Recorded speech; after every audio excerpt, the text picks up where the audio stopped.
কাবা ঘরের ওপরে দাঁড়িয়ে কেন আজান দিয়েছিল বেলাল রাদিয়াল্লাহু তাআলা আনহু? এইটা ইসলামের ইতিহাসের একটি স্মরণীয় ঘটনা।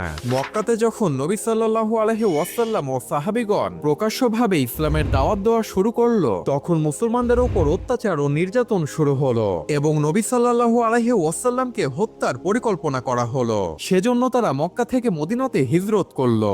মদিনার মানুষগুলো মুসলমানদেরকে স্বাগতম জানালো এবং মদিনাবাসীরা ইসলামের দাওয়াত গ্রহণ করলেন।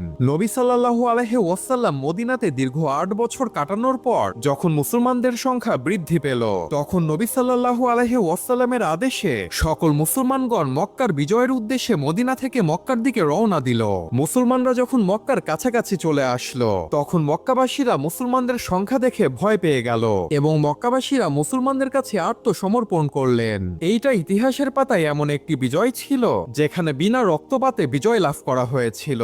আর এই